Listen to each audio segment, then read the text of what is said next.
Now is the time, a time you'll look back on, a time you adopt as inspiration. You will recollect this time, this moment, right now. Motivate yourself towards success. Overcome, take over. The time is now.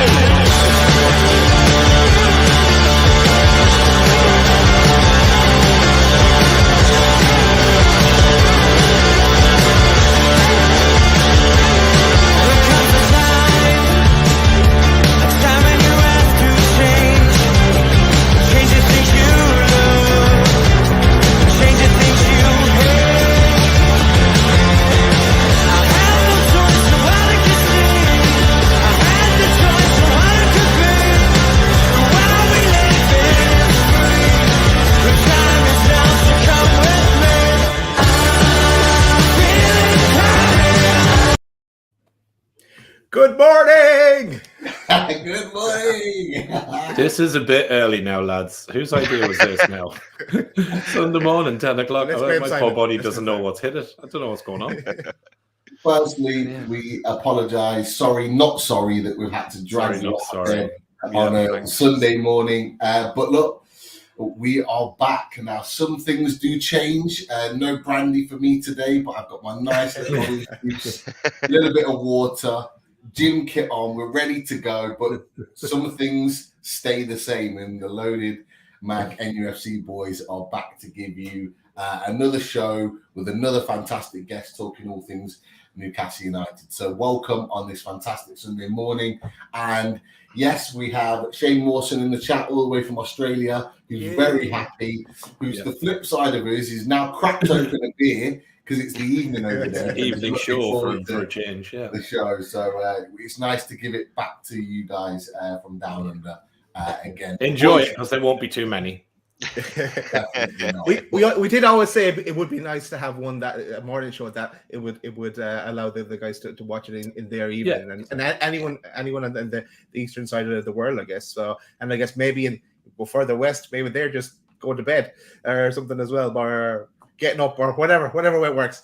Let's too early. Good to see the old geography was top of your list, and Daz, when you got your job. Well done. It's too early. Yeah. But look, we are very we're very proud and really excited to have this guest on. We've been speaking for the last week, and it's been good to finally get him on the show. And massive thanks for him taking the time to come and join us. So, without further ado, let's get him on. Simon Bird from the Daily Mirror. Welcome, Simon. Hello, how are you? Morning, mate. Good morning. Pleasure to have you on, Simon. Thank you for taking the time to come and join us on your Sunday morning as well as ours, and to talk all things Newcastle. So, absolute pleasure to have you with us. That's great. Thank you. Yeah, and I like to hear your point of view as well, because we like to be in touch with everyone in the fan base, and see the comments on the pieces that you do, and it's very important for us to know what everyone's thinking. Definitely. And look, I think let's just get straight into it, really. And one of the things I think we discussed off air, and I think it'd be a good place to start, is getting your thoughts on the job that Eddie Howe has done at Newcastle United, since he came in midpoint last season, to how he's finished. And also, we can even talk a little bit about what's already happened and the role he's played so far this summer. But just your thoughts really on Eddie Howe, and what did you kind of expect with him coming through the door? Because people have various different opinions, and how has he changed your opinion of Eddie Howe since he's been at the club? Yeah, well, I think he's obviously he built Bournemouth up from nothing, took them right through the leagues, and that he did an incredible job there. But that's a very different thing, being a coach and bringing a smaller club with a 10,000 capacity up through the leagues and into the Premier League and doing brilliantly there, and then taking on a beast that is like Newcastle with 52,000 fans, and so. I think that was the only thing you thought. Well, how's Eddie going to handle the scrutiny and the 24-hour news and the fan expectation, etc. So that's the only one thing that the only question mark we had about him. Now he's answered all. I think he's answered all those questions in the last 6 months that he's been in charge, 7 months. I think what we did expect from him, from the job he'd done at Bournemouth, was a guy who is meticulous, who's modern, who has his finger on the pulse, who he's young, so he often speaks about knowing how to and constantly refreshing himself on how players think and what's going through their minds when he's dropping them or he's getting information across. So he's one of those guys he's still only early 40s, and he's still fresh and he feels new and modern, and he brought that with him from Bournemouth, and I think he's kind of proven all those things that we thought of him when he first came. I think obviously he's done a brilliant job. I mean, it was a hard situation to turn around, with Steve Bruce going and things being a bit slack when Bruce was in charge. Few people disillusioned with the club.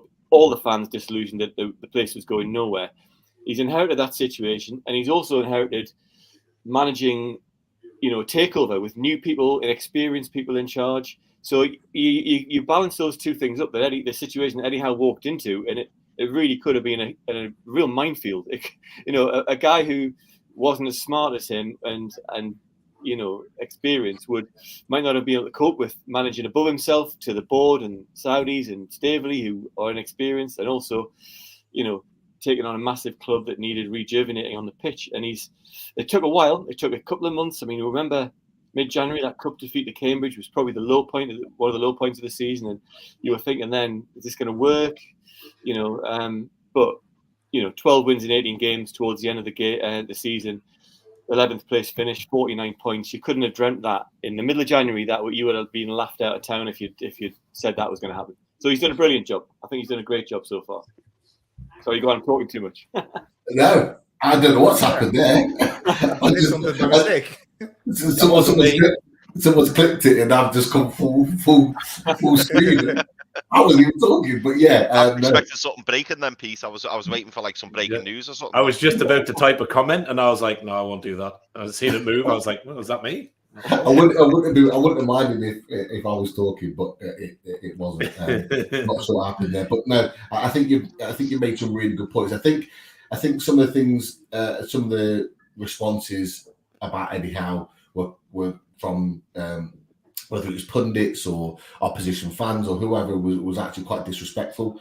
The boys will know, my feelings on Eddie Howe. I wanted him in a year before he actually signed for the club. I really did rate him as a manager, and I think, I think a lot of people have been surprised. I think in the media, pundits, of how good he is, how meticulous he is, how passionate he is. I mean, lads, you'll all know how we reacted to him first day of training in at 6 a.m. It didn't leave until 7, 8 a.m. at night, and most people thought, it's just a one-off. He's been doing it every day. Every day of his job, he's been in there, and he's so passionate and so determined. And he's just been an absolute revelation. Like, with all due respect, it's like chalk and cheese going from Steve Bruce to Eddie Howe. It's like more than we can possibly have asked. Like, lads, what do you think? Yeah, Pete, we do a full week's training now, not just 2 days a week. And if you believe the stories as well, just throw them the ball and they do whatever you want yourself, kind of thing. I'm sure it wasn't as bad as that, but there is a big difference. Even this quotes from, I was watching something last night at Dubrovka, and the first 2 weeks they were absolutely drained. I think Shelby said it as well. Like, it was just a totally different approach, I guess. And also, I know on the actual meticulous tactics and prep for the game and the opposition, I'm sure, as well. So we absolutely love Eddie Howe here. We've even got his team tunes and little you'll see at the end of the show we play out with little Eddie Howe, little outros and things like that. So we absolutely love him. Also, just want to mention thank you Roy as well in the chat for your donation.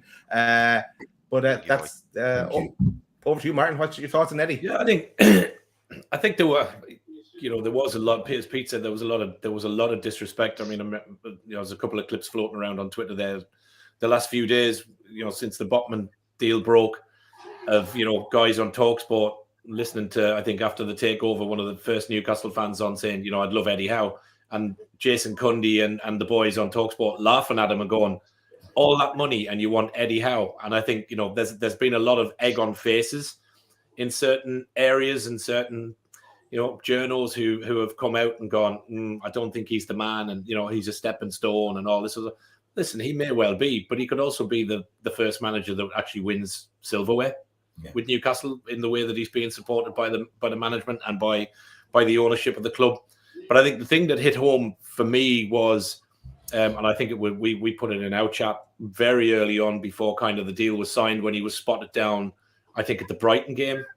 He was in the stands, and it was a YouTube tactics class, a management class of when he set up Bournemouth to play against Liverpool. And it's on for about an hour. And when you watch that and you listen to how much detail and knowledge he goes into on the setup, how much detail he had on the Liverpool team and how they play, where they would set up weeks before the game was even on, you kind of sit back and you go, okay, this guy knows his shit. Like, he knows what he's talking about. And I think, the downtime in between kind of finishing with Bournemouth and then coming to us, he didn't just sit back after having a little bit of time. He got out, he went to other clubs, he went overseas. He spent time looking at different coaching techniques, different man management techniques. And I think that to me says that, the guy's work ethic is probably unmatched at a level, certainly in a comparison to Bruce, as Daz said, look, yin and yang. But it'd be great. It'd be great to see. It'd be great to see how he does with a full season, a full pre-season, and everything else. I think it's going to get better and better. I do. So, yeah, Chris. Yeah, no, just to echo what you lads have said. I mean, Eddie Howe's come in, and I always give Pete credit here because, to be fair, and you lads will agree, as soon as we were linked to Eddie Howe, Pete was 100% in on Eddie Howe. Now, I have my doubts, and obviously I'm from Liverpool, and believe it or not, a lot of I certainly received a lot of negative comments towards Eddie Howe, and they were like, richest club in the world, why are you getting Eddie Howe? And, believe it or not, Everton fans are not keen on Eddie Howe, despite Eddie Howe being an Everton fan, so I'm told. But yeah, we were kind of mocked for bringing in Eddie Howe. I had my doubts, I must admit. We were linked with Conte, we were linked with Allegri, Fonseca, and all of a sudden Eddie Howe rocks up. So I've got to say I was a little bit underwhelmed, but literally since day one, since he's come in, all he's done is impress us, Simon. He's just, he's been absolutely fantastic, and his work ethic and attention to detail, which obviously under Steve Bruce we didn't have. So it was a big contrast, as Martin says. And just to let you know as well, Simon, I don't know whether you're aware of this, but there was a video that came out of Eddie Howe on the training field with the players, and I think he was shouting at John Joe Shelby, and he literally did about a 15-yard sprint. Now, all over Twitter, all over YouTube, the fans were just going mental over it, and they were like absolutely buzzing off it. They just thought it was the best thing ever, and people were creating videos of it. Everyone just blew up over it, and it just goes to show that we weren't used to kind of seeing those things from our manager for a long time. I think that Bruce was only with us like 3 seasons, but it felt like he was here for like 10 years. It was just, we were just so down in the dumps, and to bring someone in who's so enthusiastic and someone who's so committed to the cause and wants to better himself in the club, it's just refreshing. And I've got nothing but positive things to say about Eddie Howe, and I just hope this season we get off to a good start so that we can continue our momentum and everybody gets behind him and the club. Definitely. I think it's all very, very clear how we feel about Eddie Howe and the job that he's done at Newcastle United. And look, I think the one thing to take away from it all is that long may it continue, because we've got a manager there that, as Simon quite rightly said, he's a great age, 43 years old. He's got so many. It feels like he's been in football management for donkey's years, but yet he's still got the whole of his career effectively to go. And why not allow that to be a huge chunk of that at Newcastle United? But the fans love him. The players love him equally as well. They talk about him so positively, and it's just a great position to be in. But look,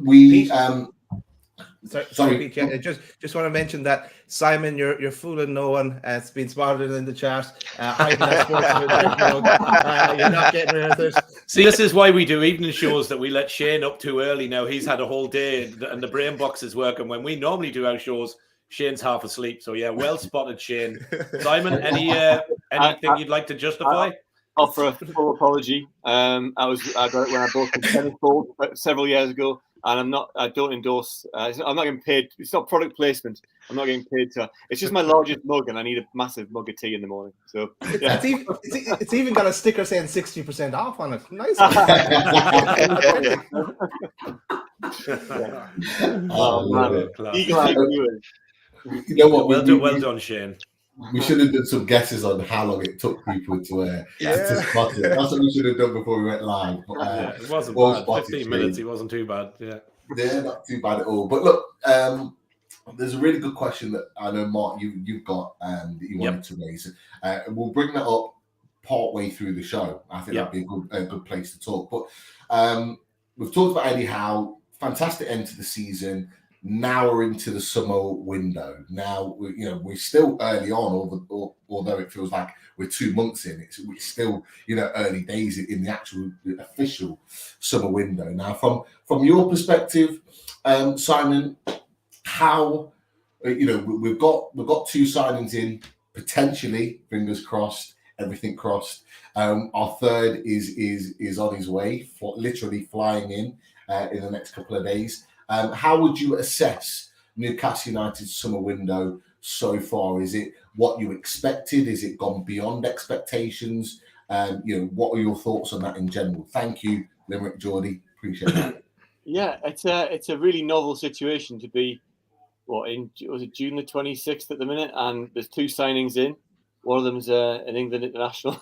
The other one's a really good left back. They've spent about £27 million so far, and we're not even in July. Usually, you're building up towards the end of July, thinking, "Come on, get a move on." When's the first signing? So, first of all, it's massively refreshing that they've been very clear in what they've wanted, and I think Eddie Howe's had a bigger influence than most managers are having on the signings that Newcastle got in January, as well as, obviously Nixon did Guimaraes, but Eddie's had a big influence on the signings that they've got, and they've gone early. I think the Target deal was a kind of a no-brainer. I think towards the end of last season, I think they had another player in mind, or another 2 players in mind, and then they had to balance the cost of bringing in a different left back apart from Target, other than Target, in, and whether it would be that much better than Target, or just spend 12 million on, or whatever they spent on him. And I think they concluded that Target wanted to come, he was settled. And that was a deal they've done, which is decent money, really. I mean, if you're going to go abroad and pay 30 million for a left back who's slightly better, what's the point at the minute? So that's a good deal. The Nicky Pope one, kind of surprising, because I think I don't think it was a priority position, a goalkeeper. I don't think Dubravka. I think after his injury, he got better. Eddie Howe thought he was rusty when he came back from his injury last year, Dubravka. But he definitely got better. Although the Spurs game 5-1 wasn't a good moment for him. So I'm surprised that they've actually laid down money. But if they've got him for 10 million, 15 million, an England third choice keeper who's an excellent shot stopper who can really challenge Dubravka. They brought him in, so you'd expect Pope to be the number 1, but they might bring the best out of Dubravka, and he might be in there. So that's another, it's another good value signing. If it was 30 million, they wouldn't have done it, but it's a good value signing, pinching him off Burnley, who need the money, he's desperate for the cash. And then obviously Friday night, they've been massively into Botman for all through January and couldn't get him, and mid-season wasn't the right time to buy him, and they were messing Newcastle around on the price. And to see Newcastle, from what we understand, certainly from the Italian reporters, blowing the Serie A champions Milan out the water with a bit bigger than them, and presumably paying him more money than the Serie A champions Milan. It's incredible. That I think if they do get him and they can persuade him to come, and we'll let them believe that it's early this week, there should be progress. They can seal it. That's an amazing deal for like around 38 million. 22-year-old Dutch under 21 international. It's the right age. He'll get better under Howe's coaching, and they've beaten Milan to him. It's just, that's where the club is now, to go out and put that money on the table and do that deal. Now, after that, that could be 3 in by the end of June, right? Incredible. I mean, absolutely incredible, brilliant. Totally focused. They've gone and done their deals. The next step after that is you look at the squad, and I did a list of it in the paper the other day, and how they fit the 25 men in, and it does look a bit weak up front. So you're looking Ekitike or someone. They need that deal, or someone like him to come in and support Wilson, who's a bit fragile. Might be the business next year, but he's been fragile in the past. And also wing wise, they might want to bring someone in there, and probably like a power running, a good passing, powerful running midfielder as well. That'll be my last priority towards the end of the window. So it might be 4 to 6 men. They'll all be good characters. They're all going to have to fit into this team spirit that they've got last year. And to be talking about definite deals at the end of June is just absolutely novel. It's brilliant. I loved it. I bet you have. Yeah, I was going to say, because we have as well. It's been fantastic. I don't think I've been as glued to social media as I ever have before. But the takeover, maybe. Yeah. Those few days of the takeover were I'm just glad to see the name Hamza Chowdhury not mentioned over the summer. To be honest, look, I do know Hamza Chowdhury a little bit. Obviously, being from Leicester, watched him grow up and playing at a good youth level. But look, come on, we're shopping in a different market now. I think he knows that as well as we do. But yeah, you're absolutely right. It's been a really, really interesting window. What was interesting is you mentioned that, with the first 2 signings with Pope and Target coming in, that we maybe were linked with a couple of other players. Like, were they the ones in your eyes that were kind of touted around, the likes of Renan Lodi and Dean Henderson? Were they the initial ones that we thought, or people in the press thought, that Newcastle were going to get? I wasn't too sure on the Henderson thing. He's ended up he got a Forest, hasn't he, in the end? But clearly, despite Eddie saying stuff in public that they were backing him and he wasn't going to do that Henderson deal, there clearly were machinations going on behind the scenes, which they wanted to keep quiet, looking for a new keeper. So, these things leak out eventually. And Lodi obviously was getting scouted as well. Well, presumably on the say-so of Trippier, I don't know. So yeah, I mean these things get out, but they're not just splashing out 30 million. Oh, we want him. They have still got to balance the budget. So if you're getting Target in, who fits in the team, everyone knows him, and he was really solid since he joined. You get him for 12, 15 million.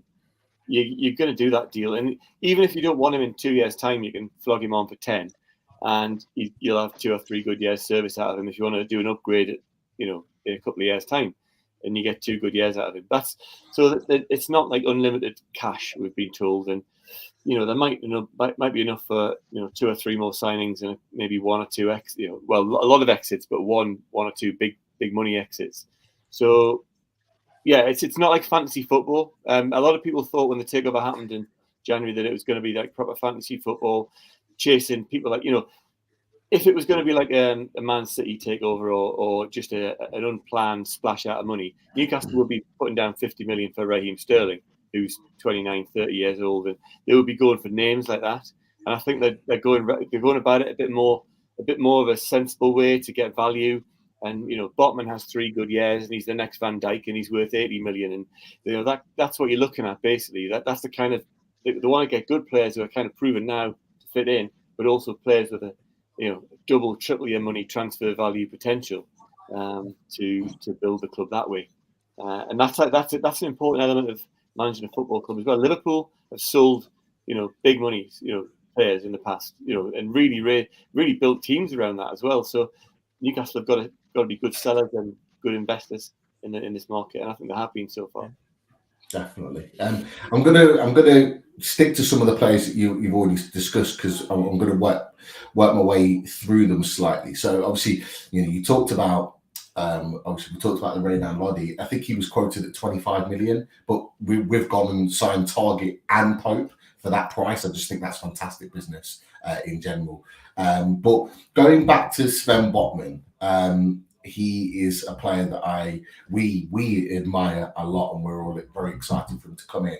However, aside from him as a player, because everything that you've just said about Sven Botman is absolutely right, Simon. He could be the next Van Dijk in terms of his value. He wants to get into the Dutch World Cup squad. He's not currently in it. Van Gaal is gone with Nathan Ake. I think there's Bruno Martins Indy, formerly of Stoke, who is getting in ahead of him now. Ability-wise, he will exceed them. I've got no doubts, but he's going to come in motivated. However, I want to talk to you about.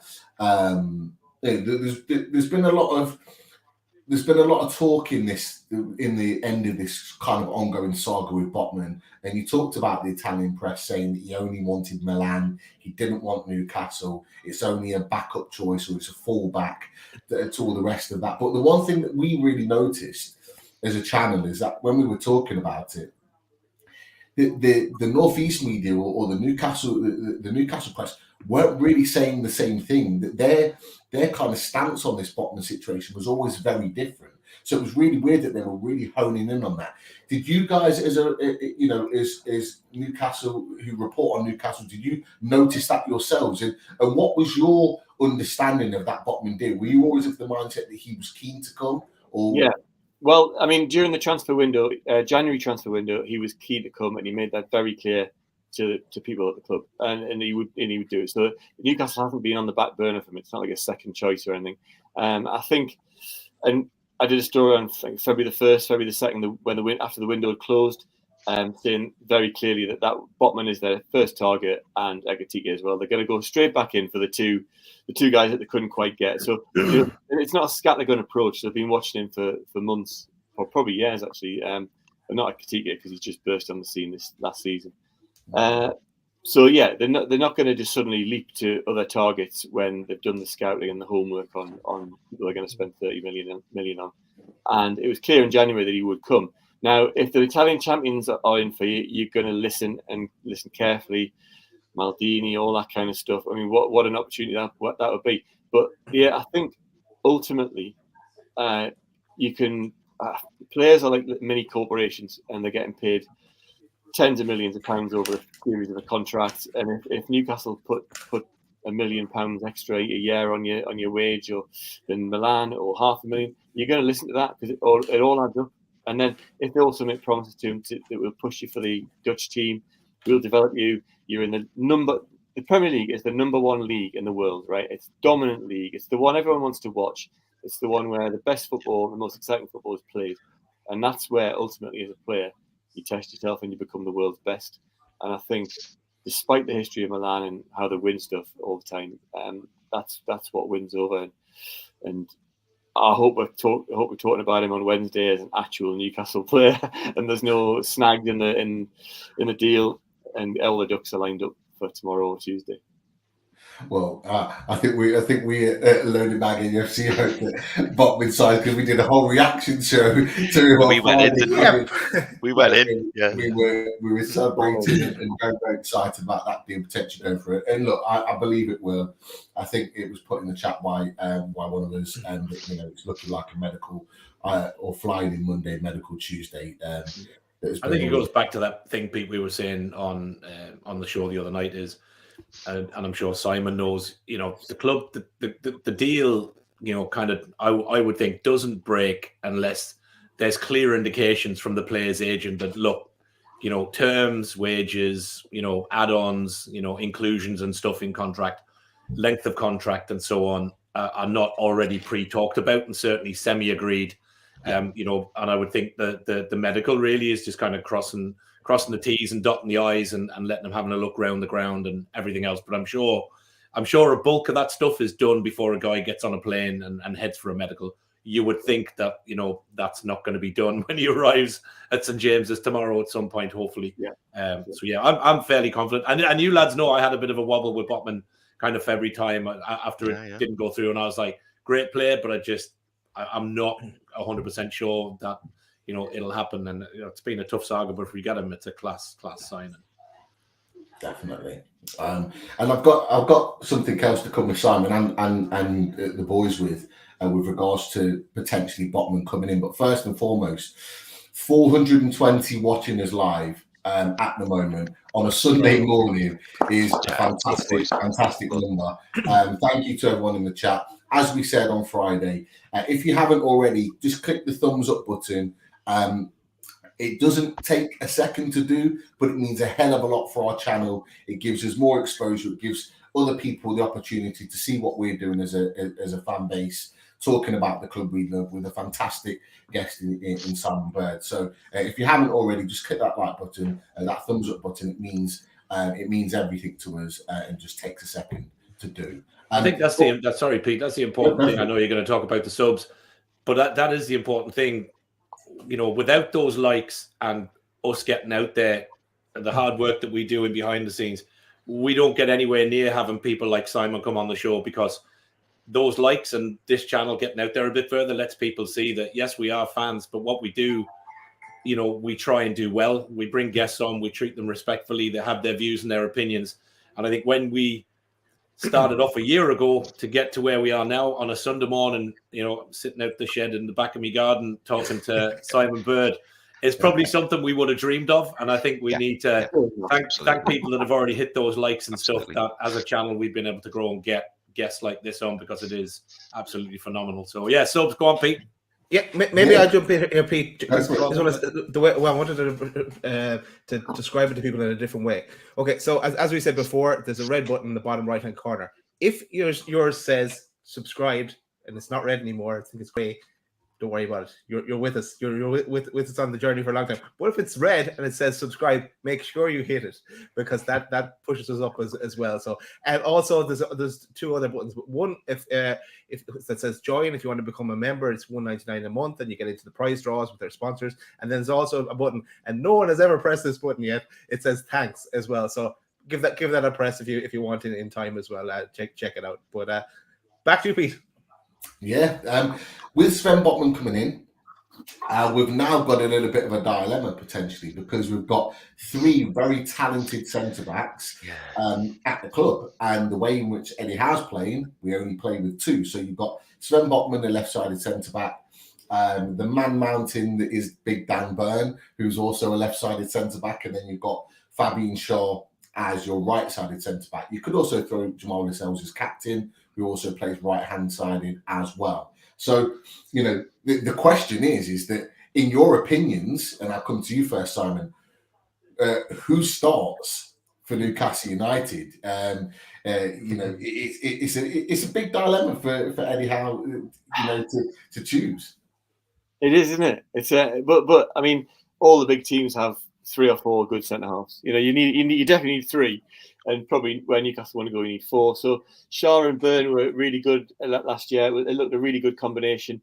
Shaw was a bit out of favour with Bruce, but he's not the quickest in a kind of sprinting race.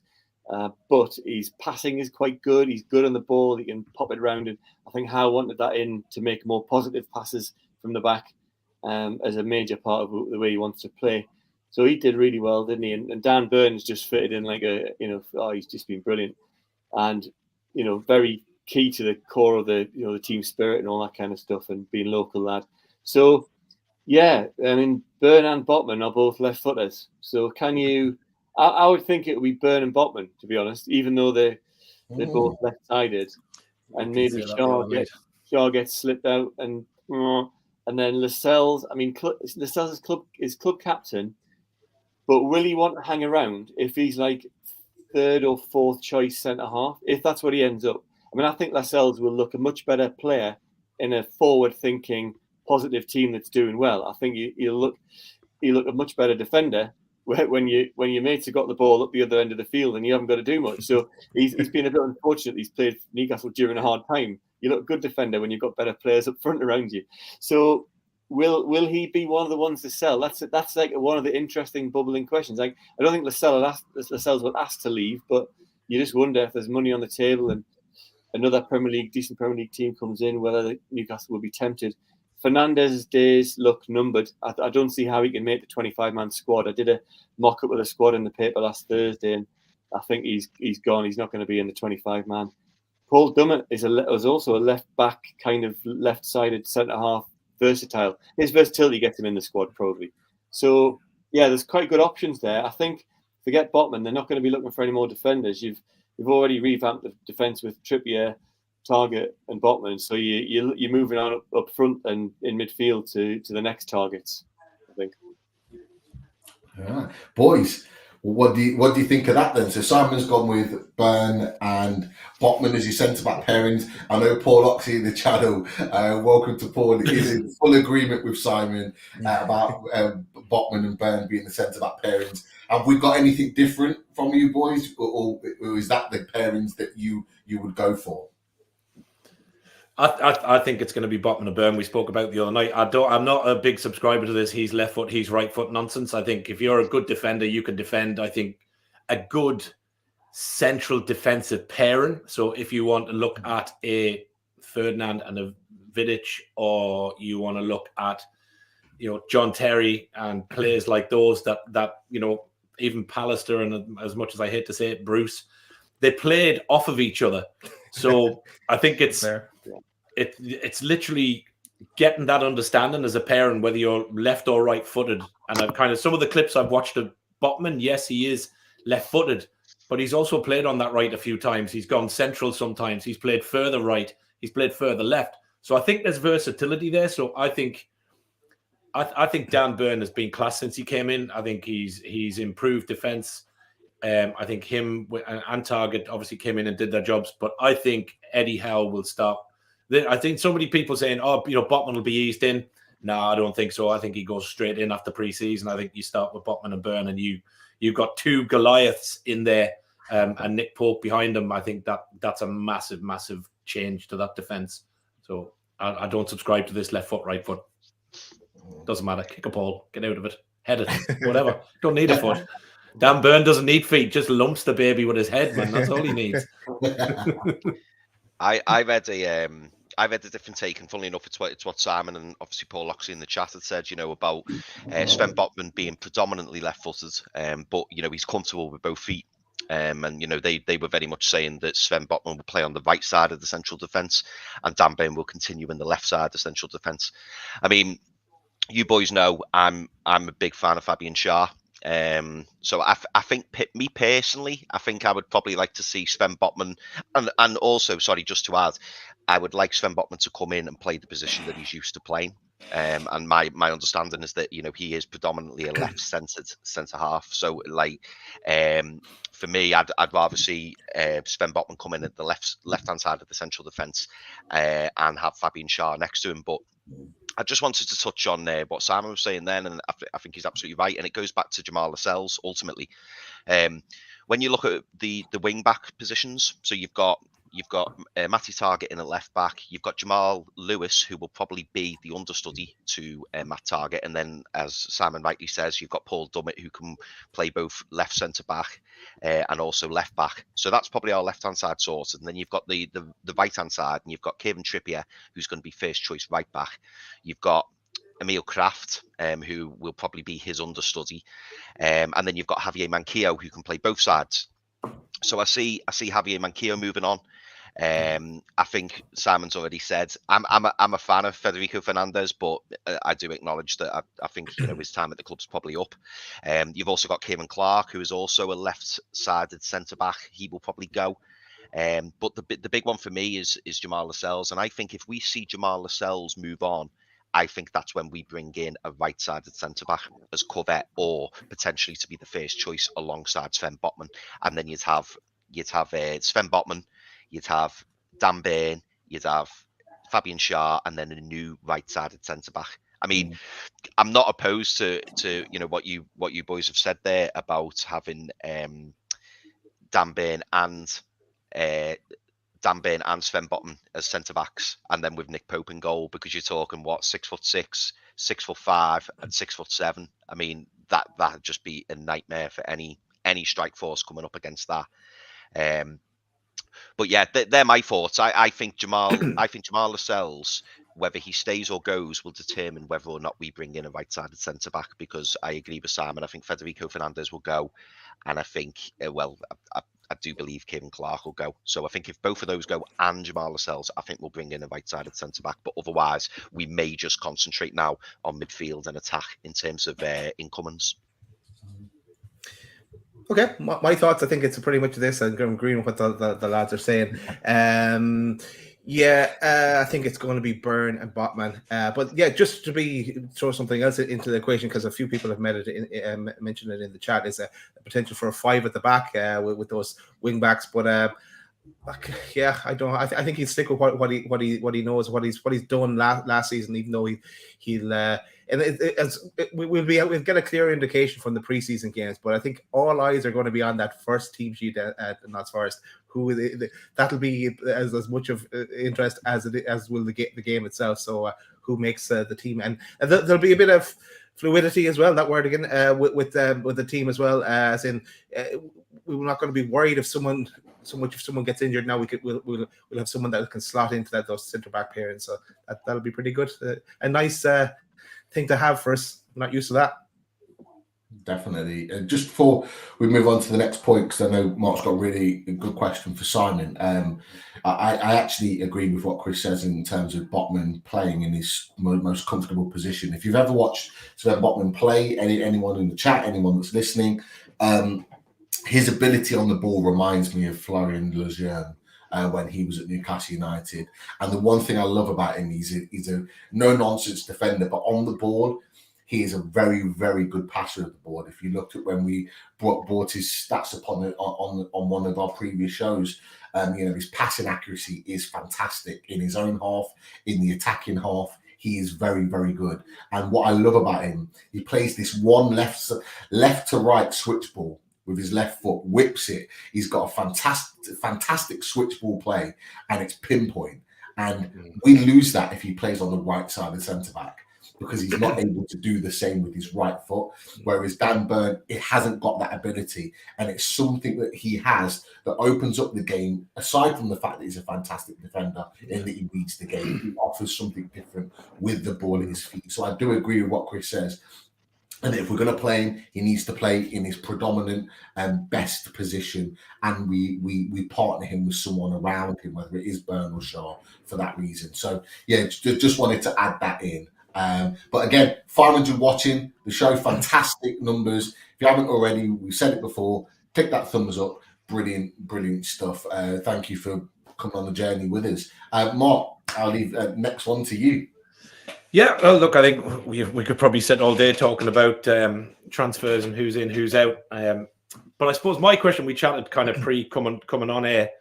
I'm interested to get Simon's take on, so far since the ownership has come in, obviously there's been, we've had this anti-Saudi rhetoric from certain areas of national press, papers, other clubs. We've seen it all. I suppose what I want to do is just get your view on, do you think some of that's been leveled as being fair? Okay, yes, there are the issues, and, I'm not going to get into the political side of what Saudi does or doesn't do, but obviously we've seen the likes of, and again, we spoke when Eddie Howe, when we did the presser down in Chelsea, the first question he got was, what does he think about the Saudi regime and what they've done with these 81 that were killed and all this stuff? Is that what we should be doing in football? Should it be a manager that's getting that? And obviously, being in a high profile job that you are, do you think that some of that is fair to be thrown at the club? And can you see that rhetoric changing or easing off at all this season? Or where do you think it's at? Well, I think there is an issue there. And there are issues to be addressed by the Saudi regime and also and the club's ownership. So I think when Newcastle were taken over, it was a huge issue. Human rights, murdering journalists, the guy at the top of the PIF being, fingered by the CIA and responsible for ordering a murder of a journalist from America. I mean, come on, there are big issues there. However, there are lots of strands to this debate. So I think it's fair and right for journalists to be raising those issues in the context of asking why does a regime want to buy a football club? Is it to, is it purely a monetary investment, or is it to make them look better around the world? Is it to make them look more acceptable around the world, despite what's gone on and what continues to go on in Saudi Arabia. Now, it's right that journalists asked that, and now it's not Newcastle being picked on, because if you've read the papers in the last month or so with the Saudi Live Golf thing, they're basically trying to set up their own tour in golf, and that has probably got them more the issues going on in Saudi more publicity than by Newcastle United has, because they are actually disrupting the status quo in the whole of the golf world there and trying to blow it apart, So so Newcastle fans felt a bit picked on last October, and when these issues come up, but really they're not getting picked on. When Saudi do something, they get these issues get raised, and rightly so, because they are trying to do this. They're trying to buy golf, boxing, Newcastle United, whoever else, to diversify the economy, yes, but also to make them look like big players in a world where, in an industry that everyone enjoys, and it makes them look more acceptable. So that's why they're doing it, and we've got to be honest about that. The other point, the point you're asking about Eddie Howe is, should he be like the front man or be asked these questions? Now, he was asked those questions after the Chelsea game, because I think 12 hours before, so they'd executed 81 people in one of the biggest days of executions ever in Saudi Arabia. So he's been kind of asked those questions pretty aggressively by colleagues in London, who really wanted to push him. And Eddie just doesn't want to get. He's the front man for Newcastle on the pitch, but really he doesn't want to get involved in those things. And we'd already asked him those questions, and his stock response was to say, "Look, my expertise is on the football pitch. I'm here to coach a football thing." My argument to that was, well, that's not quite good enough if you're the figurehead for their £300 million investment, and I wrote a piece about that. So we asked him a few days after that Chelsea game. We had a more, with the North East press guys, we had a more kind of rounded conversation with him about it, and he came up with a much better response, to be honest. He said that, look, you're never going to get Eddie Howe to say what's going on in Saudi is a disgrace. They're appalling. They shouldn't be executing people, right? Other people can say that. Amnesty International, campaigners, journalists, whoever can say, I disagree with that. Eddie Howe can't, because he's employed by them. But what he did say was, look, I'm educated about this. I know what's going on. He said he was a Times reader when he was a 19-year-old footballer on the team bus, and he's always been, into world affairs. So that was kind of a response. That's him indicating, look, I know there are issues, but he's made the choice to work for them, and that's fine. That's his. There was a very good column in the Sunday Times about a month ago from David Walsh, who was sort of debating whether the golfers should be taking this money and should they transfer, from the DP World Tour or the US Tour, and then commit themselves to the Saudis.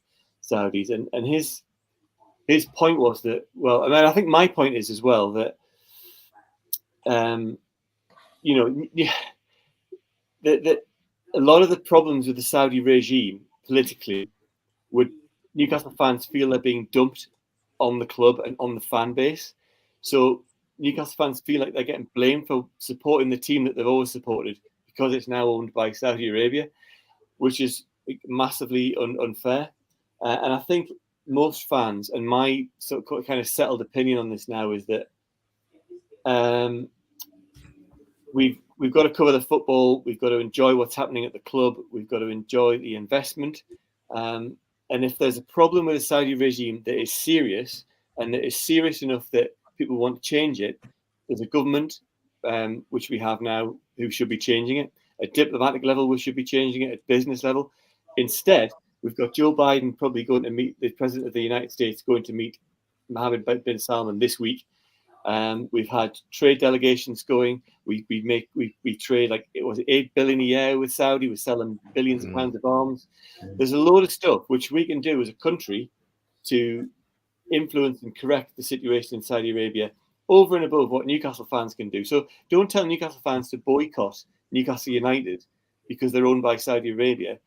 Tell the government to stop selling them arms, right? If that's a simple argument.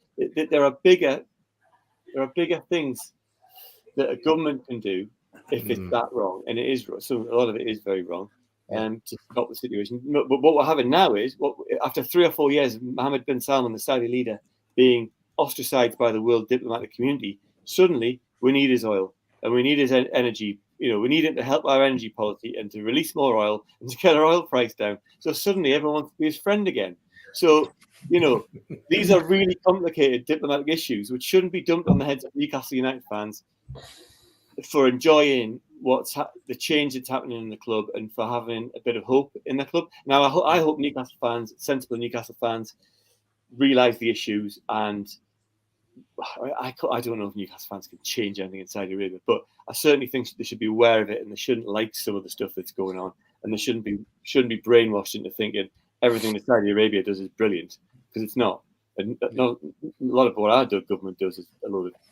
I was going to say, there's a lot of stuff goes on in other countries. It's not great, so yeah. Kettle black and all that. Yeah, that's kind of what I think. Yeah. Okay. Cool. Great answer. Yeah, I think they felt picked on, and I think they felt that people want them to make a stand. And when the government's not making a stand, business isn't, and the President of the United States off to meet it. So, there we are. Great answer, mate. Fair play to you. Yeah. That's all the political questions for this episode. but Simon, I think we've certainly a collective, the Loaded Boys and everyone in the chat. I think everything that you've just said is spoken from the fans' perspective. That's how we feel. So it's really nice for you to come on and share your own sort of personal views on that, and it's nice for us to know that someone as respected as yourself, that's within the journalism world, feels the way that we feel. And it was really nice it was really nice personally for me to hear that from you. So yeah, I 100% agree with what you're saying. Definitely, I think it was a fantastic answer. Nice to hear, because around about when the takeover was meant to be happening first time round, like a couple of summers ago, just coming out of lockdown, that first lockdown, I was doing a lot of stories saying the takeover wasn't going to happen, and people thought it was because I was like making a political point of view. It just wasn't going to happen at that point, because they were pirating the Premier League TV money, and they were never going to wave it through.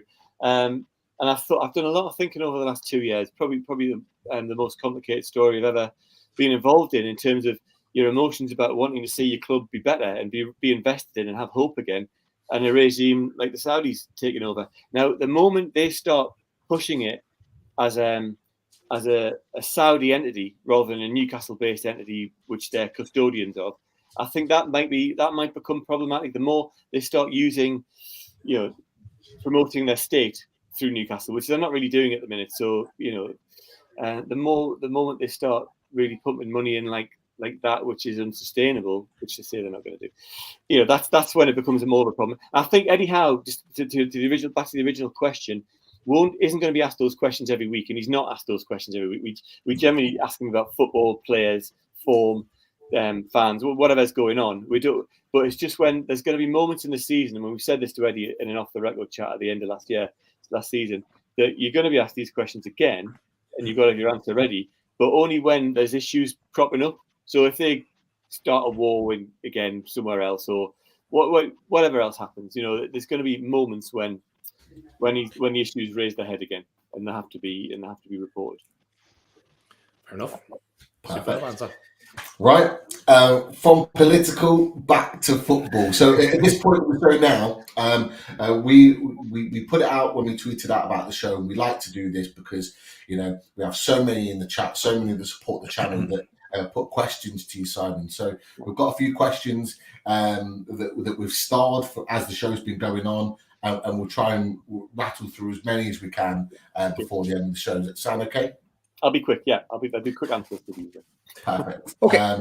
So yeah, go for it, Daz. Yeah, so there's about 20 questions here, so we will have to chop it down a bit. I need to have me Sunday lunch, lads. I said this was. First, we'll give the Aussie and it's amazing all the different people that saying where they were listening to, and the time zone they were in. But yeah, Shane from Australia asks, has less info been leaked now Dan Ashworth is in? Well, certainly Dan Ashworth doesn't want any information about his potential signings leaking. That's a fact, by the way.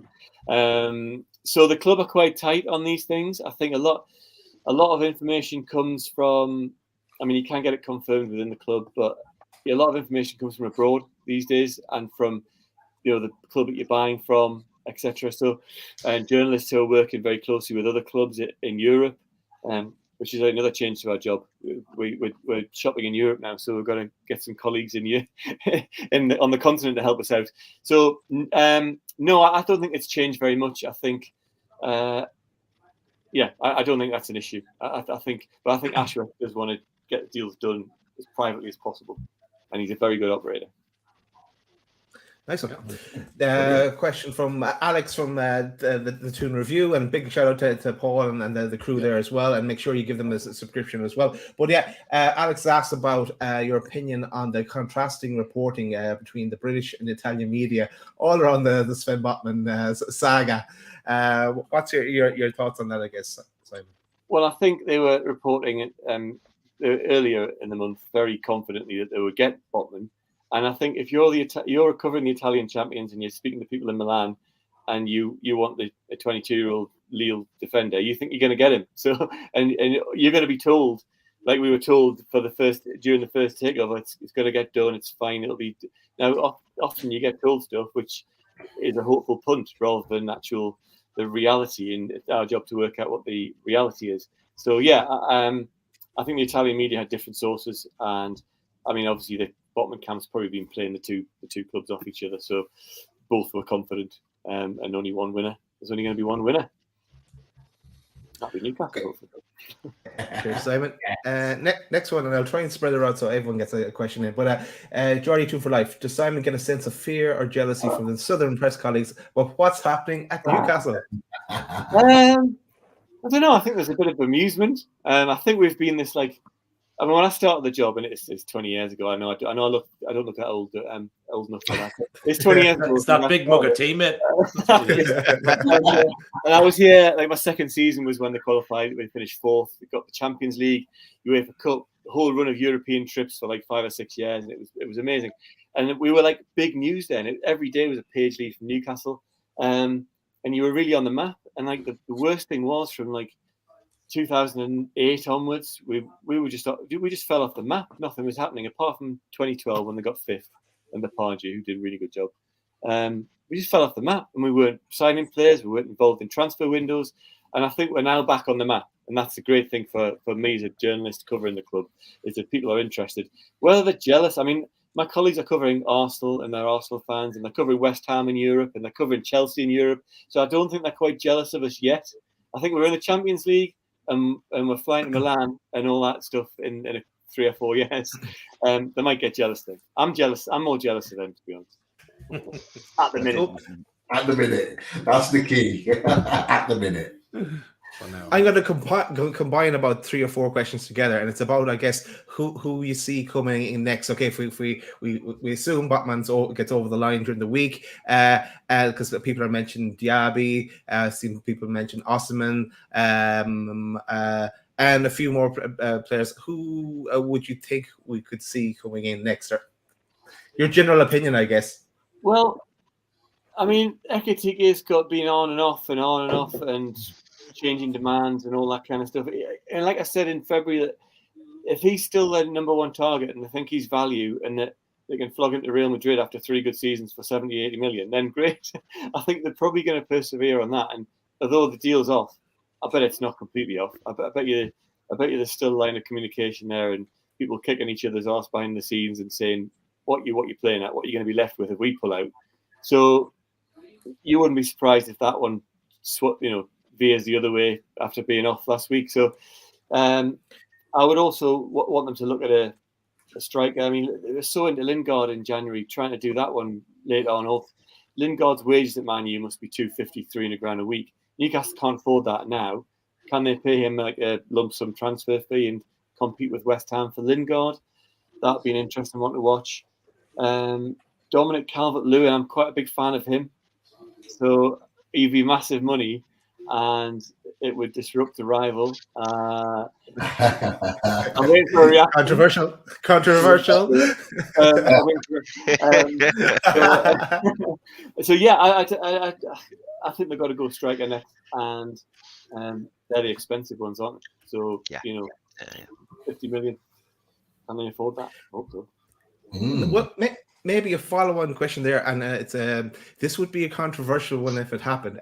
Paul Oxy asked about, maybe not for you, Martin. You might agree with this one. But question for Simon: if Spurs bid 60 million for ASM, do you think they would accept it? And I saw some podcasts talking about Chelsea as well yesterday. But ASM.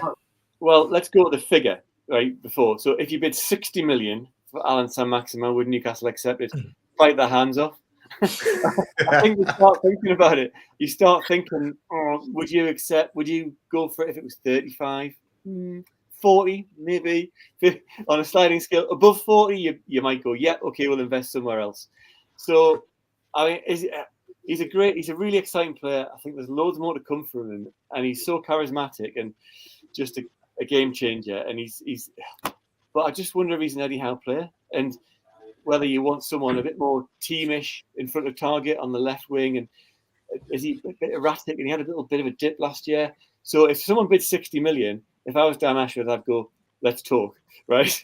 And I think it's hard to lose him, because with a player like Sam Maximin, you always think there's more to come. And that's one of the mysteries of that kind of player. You we haven't quite got it out of him yet, but he's really good. And how can we get it out of him? Who's going to unlock this huge talent, and by which I mean assists and goals, and sticking a cross in so Callum Wilson knows where it's going to go. So, because Callum Wilson half the time doesn't know what his winger's going to do. So, 60 million, yes. 35, you'd be thinking about it and tempted, but probably not. Cool. But I think if you're going to sell and raise money to do something else, he's probably your man. To a top 6 club as an impact sub, or Champions League, kind of one of those squad players that you need because you're playing 60 games a year. I think he's the one you might cash in on. Cool. 35 million, no way. 60 million, yeah, I'd agree. I'd look at it. 40 million, he'd be gone for me. Look, I think I'm on the side with Mark here, and it might surprise a few people if we're getting anything. I need a brandy. Yeah, if we get anything above sort of 45, 50 million, I think we'd be wrong to take that sort of money. Yeah. I think Simon made a really good point, Pete, which is, and I've said this before, I'm not convinced he's an Eddie Howe kind of player. Yeah, I think he's not the team player. And I know loads of people that hit me up after this on Twitter calling me a shitbag, which I normally get.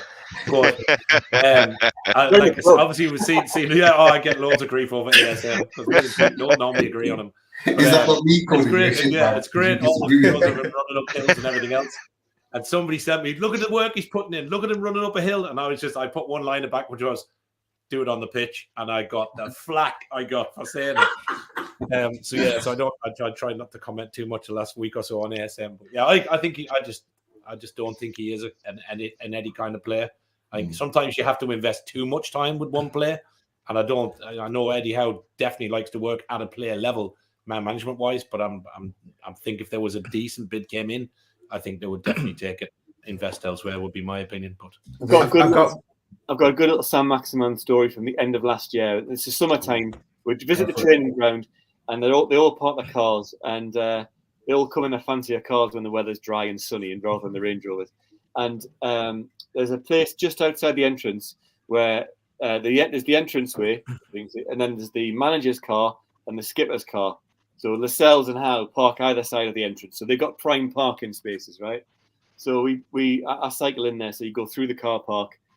And then there's this Ferrari just shunted into the area where you'd walk, almost in the front door. It's like, who's that? Who's parked there? You can't park there. That's the entrance, and it's like next to the manager and next to. Anyway, apparently we were told it was Sam Maximin's Ferrari, and he just driven it the training ground and wedged it straight into virtually the front door. I mean, Oh man! And you could guess whose car it would be. It would be his. Yeah. And you know what? The reason probably was that he was probably late for training, and so he had nowhere to park, and that's the only space he can get in. That ties in, Pete, because before we go to our last question, this is actually footage of that.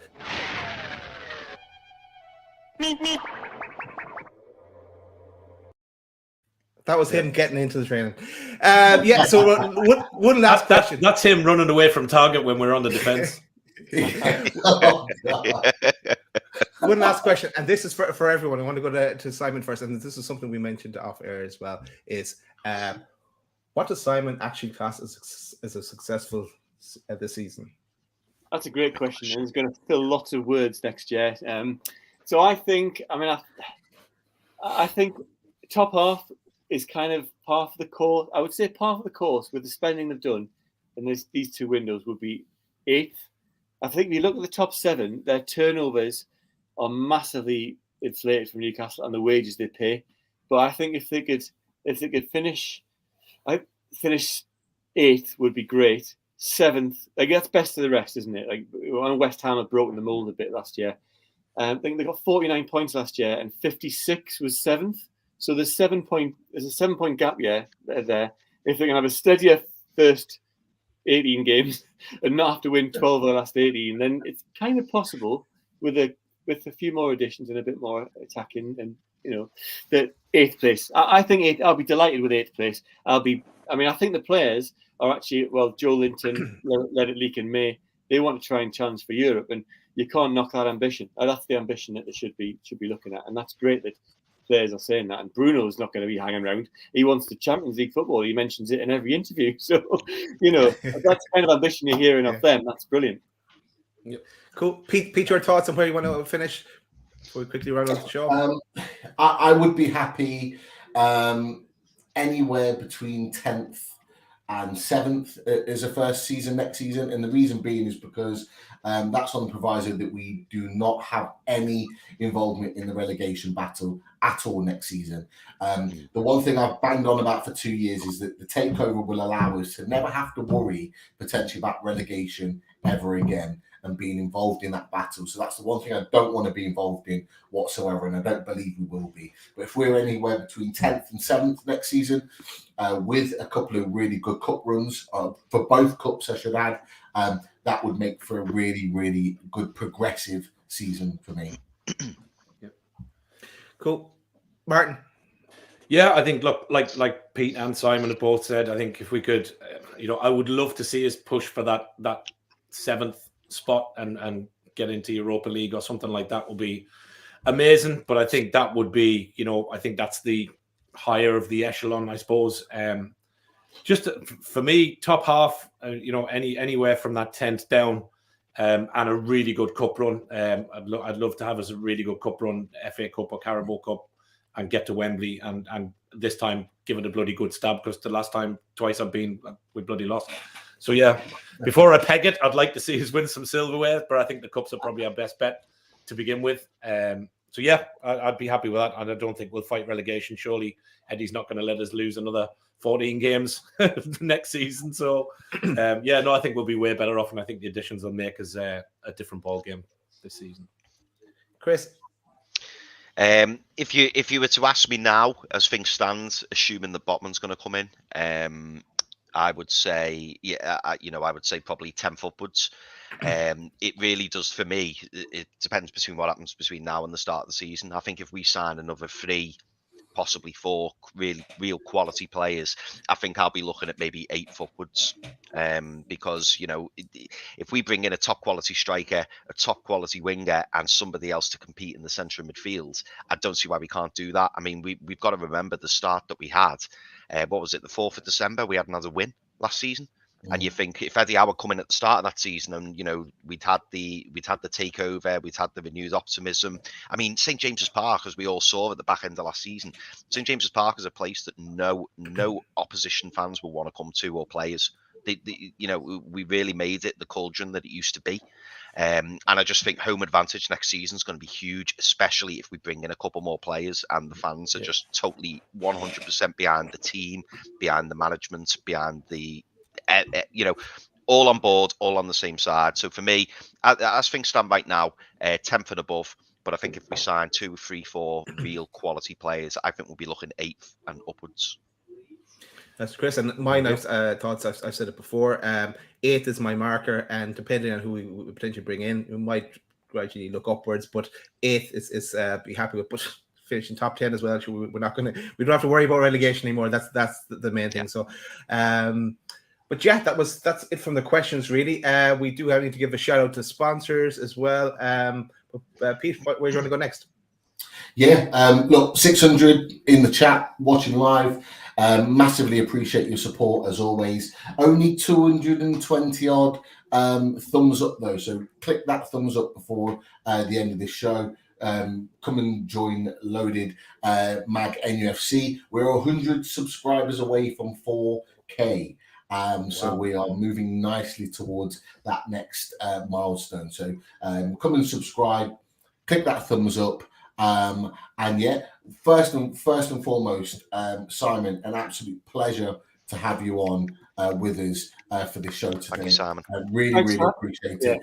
Thanks for having me. It's been brilliant. I really enjoy hearing your opinions and giving my opinion as well. And keep in touch on Twitter and all that. So that'd be good.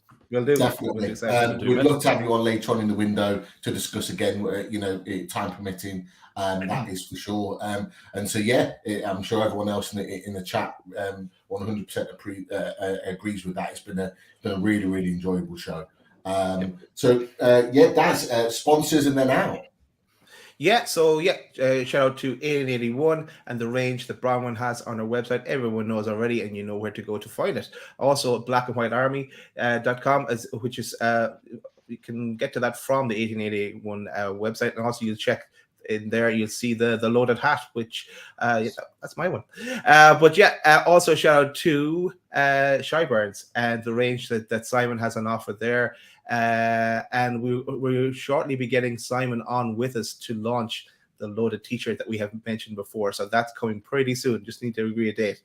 Also shout out to Pins and Prints and the range that Dean has, loads of prints and pins, as it says in the name. Go and check out the latest on the website. Yeah, I'm great at this, Martin, aren't I? You are a smart ass. What can I say? You do it every week, you still never get it right. NUFC memorabilia, retro NUFC. Yeah, you have to go there to check out the latest because of the chops and chains, and he's doing shows, bringing the merch to different shows. So yeah, check out where he's landing next. Also, then shout out to what is coming during the week, because tomorrow he's been slightly unsilenced already, but he's back with us tomorrow evening at 8. It's Sean Casey. So Sean Casey is with us tomorrow at 8. And then on Thursday, Pete, I'm going to let you describe this one. Yeah, the Fully Loaded Transfer Show, episode 5 is back, and back with a bang. So Jordan Cronin from Newcastle World will be joining us, as always, along with Lee Davey from the Mail Online, to talk all things Newcastle United transfers and French and Italian-based football. But we've got a very special guest, as we've had today with Simon. We have Sky Sports' Pete Graves, who's really looking forward to coming back for his second show with us to talk all things Newcastle and transfers. So a massive show not to be missed on Thursday evening, 8 o'clock. Don't be late. And make sure you catch up on the shows, any shows you might have missed, and including this one, if you've missed it, worth checking that one out. Sean Casey pops on for that one as well towards the end. But that's it, Pete. Yeah, an absolute pleasure. Really, really enjoyable Sunday morning chat with yourself, Simon, and the Loaded Boys. Hope everyone else in the chat has enjoyed. It seems like they have from the comments and the questions they've put to Simon. I'm sure we'd love to get Simon on again later on in the summer to talk more Newcastle and hopefully a few more signings. But until then, guys, have a fantastic Sunday. Enjoy, and let's hope that Botman gets done this week. Fingers crossed. But until then, you all take care, and I think we're going to see ourselves out with a little bit of Eddie Howe. We sure are. Howe. Good day, everyone. Take care.